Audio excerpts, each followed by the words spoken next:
Nunca imaginé que una simple carta pudiera cambiar por completo mi visión sobre la historia que conocemos. Al principio, pensé que era solo una broma, una travesura bien elaborada, pero los detalles mencionados eran demasiado específicos para ser ignorados. Quienquiera que estuviera detrás de aquellas palabras sabía cosas que solo estudiosos e investigadores profundamente involucrados en la historia podrían saber. Fue eso lo que me hizo prestar atención. El remitente se identificaba únicamente como el segundo piloto. Decía tener información que podría sacudir los cimientos de lo que creemos sobre la historia de Jesucristo. Al principio, dudé.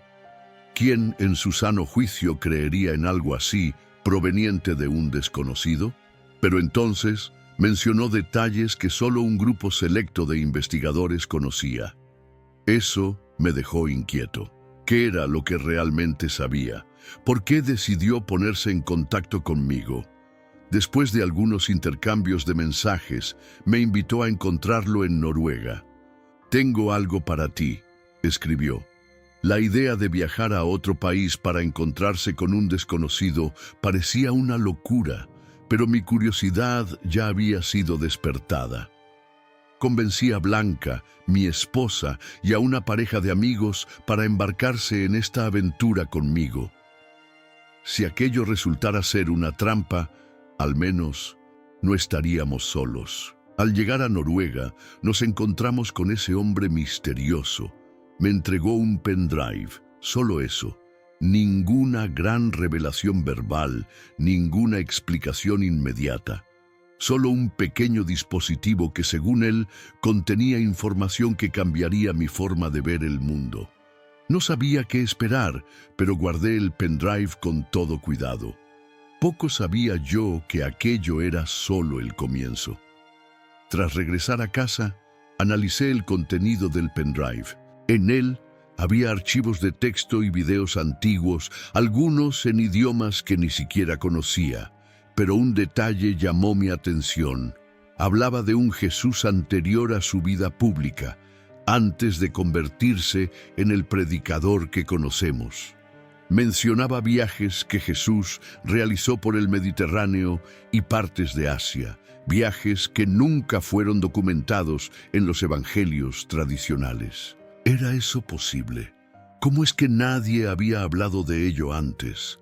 No tardó mucho en que recibiera otro contacto de aquel hombre. Quería que volviera a Noruega.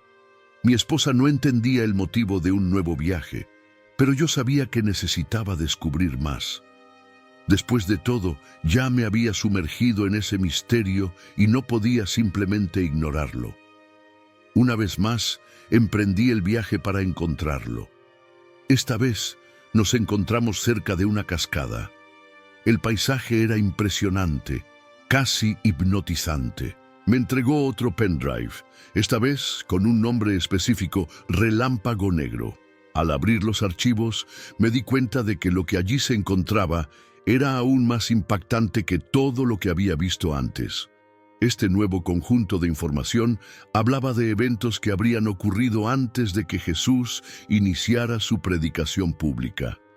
No estaba intentando fundar una religión ni crear una iglesia.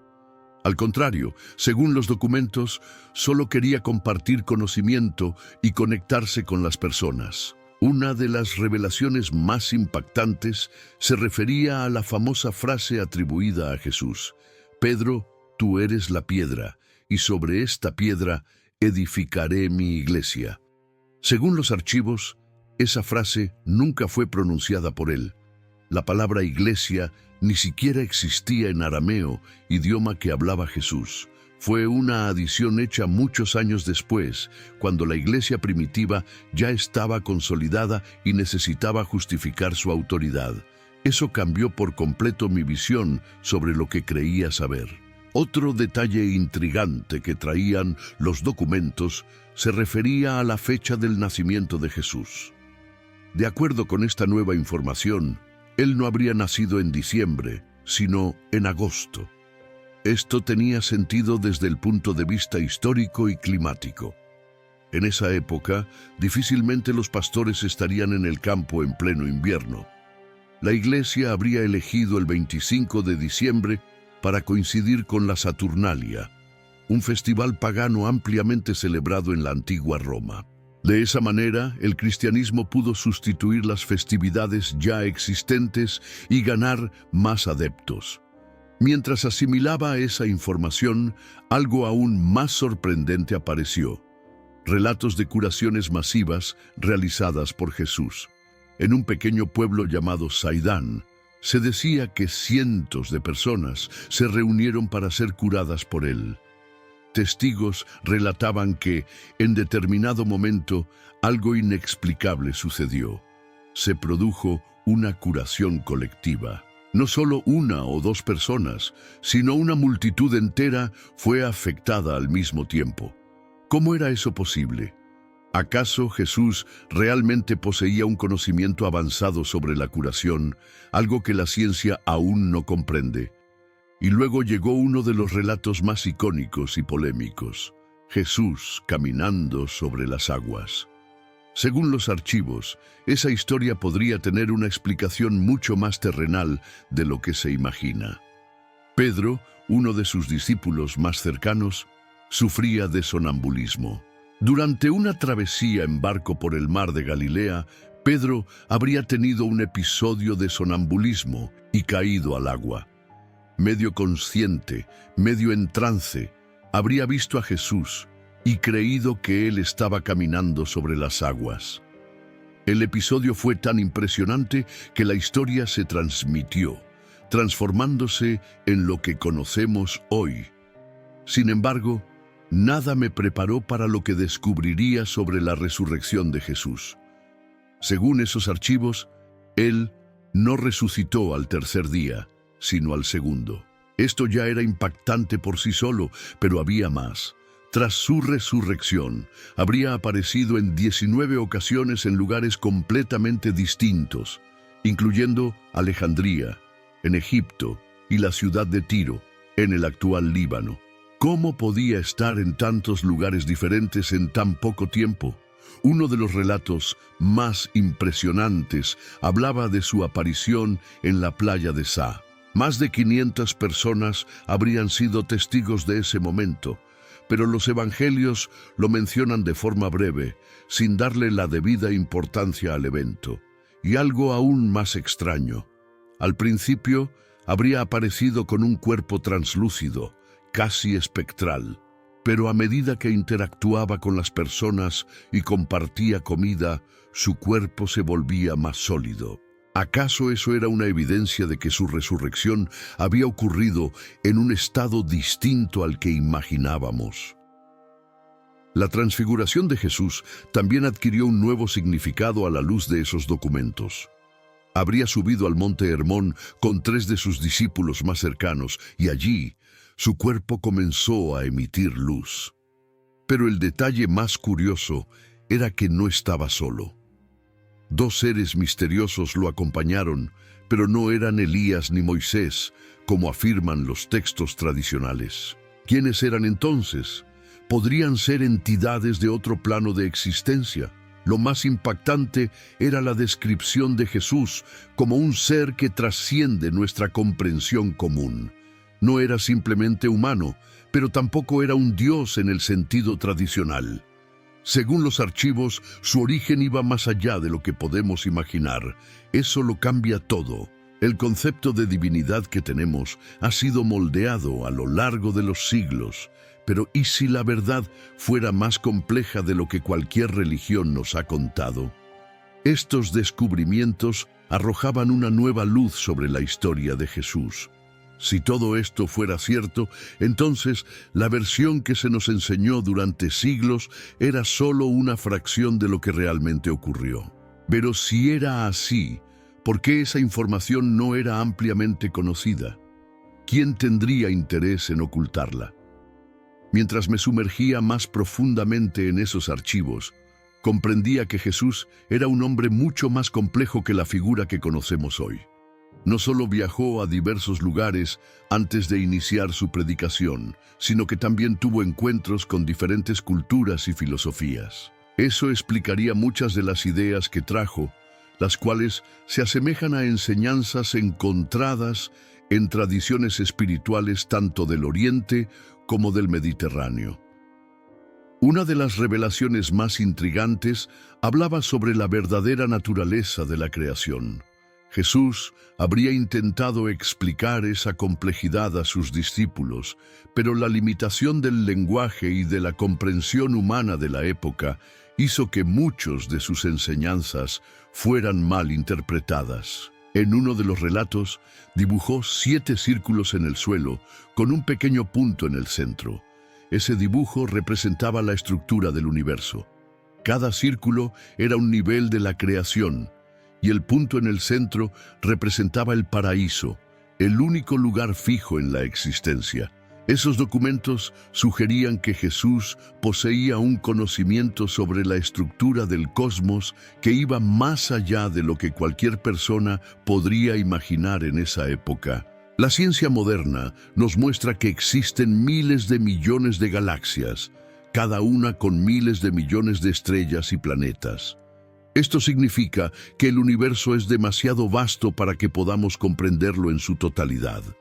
Pero Jesús ya parecía tener esa conciencia hace más de 2000 años.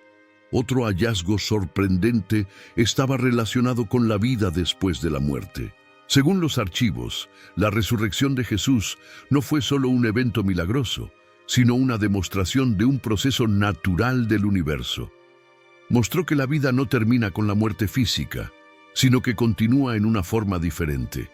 Al principio, la persona despierta en un cuerpo similar al que tenía en vida, pero sin las limitaciones físicas. Con el tiempo, esa forma se transforma hasta que la existencia se vuelve completamente espiritual. Eso explicaría por qué Jesús apareció de maneras diferentes después de su resurrección. En algunas ocasiones parecía un ser de luz, en otras era completamente físico. Esa transición gradual mostraba que el cuerpo y el espíritu no son entidades separadas, sino partes de un mismo proceso de transformación.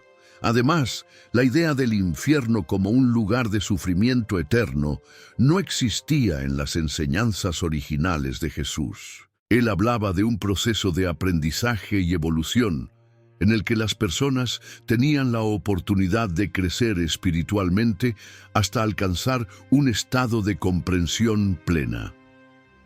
El concepto de un infierno punitivo fue introducido posteriormente por instituciones religiosas que querían controlar a sus seguidores a través del miedo.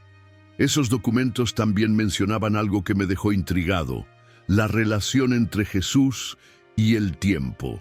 En un episodio registrado en el diario de Eliseo, uno de los seguidores cercanos de Jesús, se relata un experimento que realizó para demostrar la naturaleza del tiempo.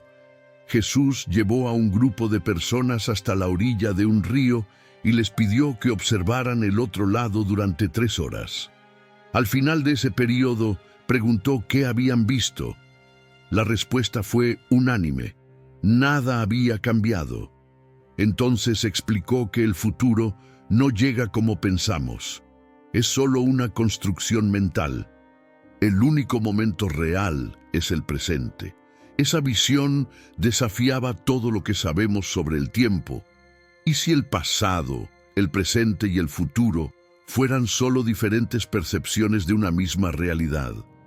¿Y si la idea de que podemos cambiar el pasado fuera un error? Según esos documentos, el tiempo no puede alterarse de la manera en que imaginamos. Existe un plan mayor que impide cambios destructivos en el curso de los eventos. Esto significa que el viaje en el tiempo, al menos de la forma en que se retrata en la ficción, sería imposible.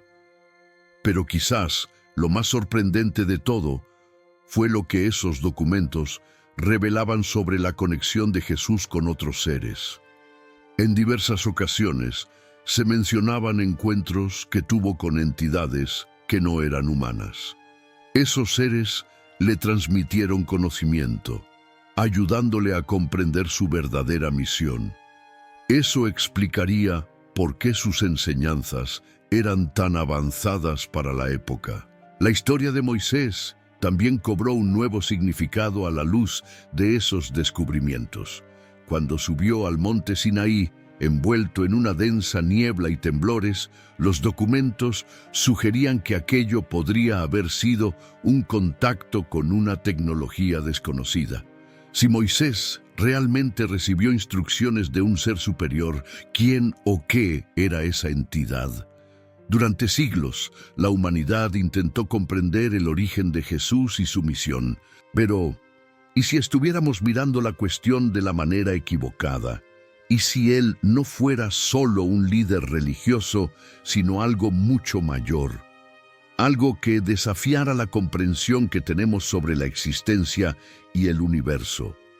Eso me hizo reflexionar sobre cómo las instituciones religiosas han moldeado nuestra visión de Jesús a lo largo de los siglos. Mucha información fue omitida o alterada para encajar en una narrativa específica, pero la verdad puede ser mucho más compleja y fascinante de lo que imaginamos. Después de absorber toda esa información, tomé una decisión. Necesitaba compartirlo con el mundo.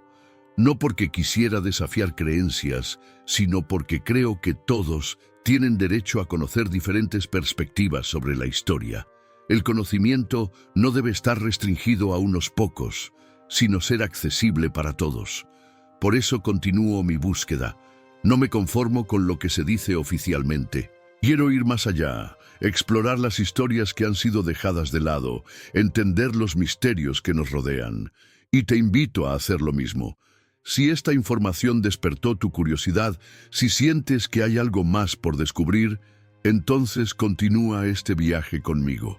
Suscríbete al canal para no perderte ningún video, porque juntos podemos explorar esas verdades ocultas y entender mejor nuestra propia existencia. Y ahora te pregunto, ¿y si todo lo que conocemos sobre la historia de Jesús fuera solo la punta del iceberg? ¿Y si hubiera mucho más esperando ser descubierto? Este viaje no termina aquí. Nos vemos en el próximo video.